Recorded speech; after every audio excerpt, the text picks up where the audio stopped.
usually turns into good offense or when he has a better offensive night. But tonight, he seemed to be standing around. He needs to be the Draymond Green of the Celtics, the guy, the annoying pest, the guy who falls down. And normally you'll see that. You know, he's falling on top of people. He's flopping or whatever he's doing. He's making dirty plays away from the basketball that seemingly are clean plays because he has his hands on a lot of basketball. But on the offensive end, he seemed lost tonight. He really seemed lost. He didn't know. He shot when he was covered. Sometimes he missed. He passed on shots when he was open. He seemed totally out of it on both ends of the floor.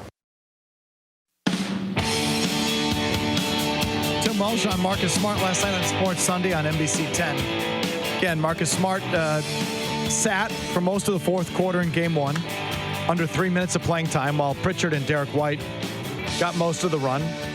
Again, happened again last night. I thought portions of the middle of the game, it was White and Pritchard out there and Marcus Smart on the bench. Marcus Smart only played 25 minutes.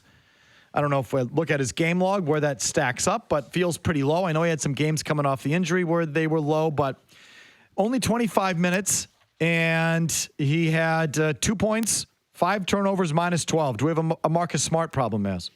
Oh, I think they definitely have a Marcus Smart problem. And so, you know, to me, the question is what's at the root of it? Is his ego hurt? Because he didn't play at the end of, he didn't play at the end of Game 1 when they made the comeback and he wanted to be out there on the floor.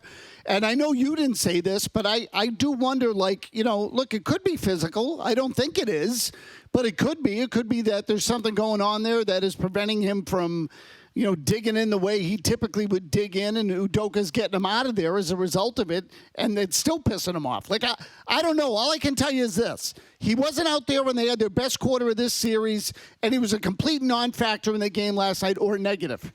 So there's something going on there, and they got to figure it out. How do we feel about the 3 guys that Draymond Green called out after Game 1, all dipped in Game 2? How do we feel about that, Murray? Well, it turns out Draymond Green was right, because you're talking about Smart, Horford, and White. Game 1, they're 22 of 34 from the field, 15 of 23 with 3, 65 points, 12 rebounds, 10 assists. And after that game, Draymond basically was like, yeah, they're bums. They'll come back down to earth. Last night, 6 of 23 from the field, 2 for 7 from 3, 16 points.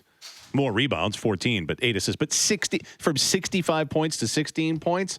That's what these guys are. It's literally hit or miss. What do you think, Mazz? Well, look, that one to me I could go either way on, because on the one hand, the way Green said it was like, well, those guys will take the same number of shots in Game 2 and they won't hit them.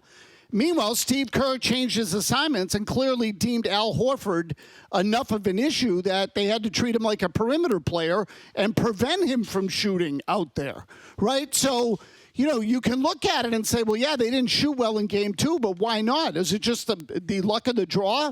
Or did Golden State try to take Horford out of that game? And I think they tried to take him out of the game. So I also still think that Draymond Green's analysis there is wrong, because they don't need to do it every night. They just need to do it 4 out of 7. And can the Celtics get hot? Can their role players like White or Horford or Smart get hot in enough games to win the series? And my answer is yes.